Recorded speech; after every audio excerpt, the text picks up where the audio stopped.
In no one has the nihilist revelation been more clearly expressed than in Nietzsche. We have already seen this revelation in its philosophical form, in the phrase, "there is no truth." Its alternative, more explicitly theological expression in Nietzsche is the constant theme, significantly, of the inspired prophet Zarathustra. And in its earliest occurrence in Nietzsche's writings, it is the ecstatic utterance of a madman. God is dead. God is dead in the hearts of modern man. This is what the death of God means. It is as true of the atheists and Satanists who rejoice in this fact, as it is of the unsophisticated multitudes in whom the sense of spiritual reality has simply disappeared. Man has lost faith in God and in the divine truth that once sustained him. The apostasy to worldliness that has characterized the modern age since its beginning becomes, in Nietzsche, conscious of itself and finds words to express itself. God is dead. That is to say, we have lost our faith in God. There is no truth. That is to say, we have become uncertain of everything divine and absolute. Deeper, however, than the subjective fact that the nihilist revelation expresses lie a will and a plan that go far beyond any mere acceptance of fact. Zarathustra is a prophet. His words are clearly intended as a counter-revolution directed against the Christian revelation. For those, indeed, who accept the new revelation, for those who feel it to be their own self-confession, or who live as though it were, an entirely new spiritual universe opens up, in which God exists no longer, in which, more significantly, men do not wish God to exist. Nietzsche's madman knows that men have murdered God, have killed their own faith. It is decidedly wrong, then, to regard the modern nihilist, in whatever guise he may appear, as agnostic.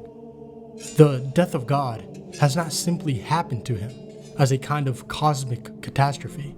Rather, he has actively willed it, not directly, to be sure, but equally effectively, by preferring something else to the true God. Nor is the nihilist, let us note, really atheistic. It may be doubted, indeed, if there exists such a thing as atheism, for no one denies the true God, except to devote himself to the service of a false God. The atheism that is possible to the philosopher, though it is, of course, bad philosophy, is not possible to the whole man. The anarchist Proudhon saw this clearly enough, and declared himself not an atheist, but an anti-theist. The revolution is not atheistic in the strict sense of the word.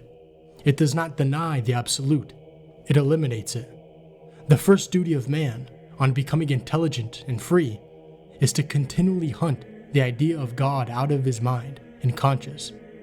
For God, if he exists, is essentially hostile to our nature. Every step we take in advance is a victory in which we crush divinity. Humanity must be made to see that God, if there is a God, is its enemy. Albert Camus, in effect, teaches the same doctrine when he raises rebellion and not unbelief to the rank of first principle. Bakunin, too, was not content to refute the existence of God. If God really existed, he believed, it would be necessary to abolish him. More effectively, the Bolshevist atheism of our century has been quite obviously a war to the death against God and all his works.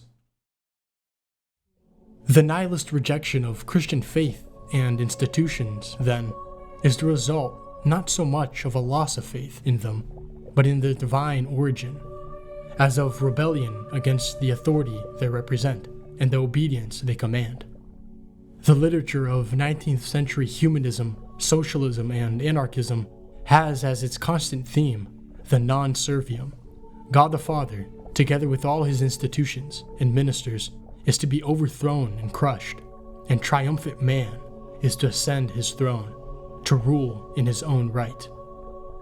This literature, intellectually mediocre, owes its power and its continuing influence to its righteous indignation against the injustices and tyranny of the Father and his earthly representatives, to its passion, that is, and not to its truth. This rebellion, this messianic fervor that animates the greatest revolutionaries, being an inverse faith, is less concerned to demolish the philosophical and theological foundation of the old order than to destroy the rival faith which gave it life. Doctrines and institutions may be reinterpreted, emptied of their Christian content, and filled with a new nihilist content. But Christian faith, the soul of these doctrines and institutions, and alone capable of discerning this reinterpretation and effectively opposing it, must be completely destroyed before it can itself be reinterpreted. Nihilism has failed as long as true Christian faith remains in a single person. For that person will be a living example of truth that will prove vain all the impressive worldly accomplishments of which nihilism is capable, and will refute, in this person, all the arguments against God and the kingdom of heaven. Man's mind is supple and can be made to believe anything to which his will inclines. In an atmosphere permeated with nihilistic fervor, the soundest argument can do nothing to induce belief in God, in immortality, in faith. But a man of faith, even in this atmosphere, can speak to the heart of man and show, by his example, that what is impossible to the world and to the best of human intentions is still possible to God and to faith.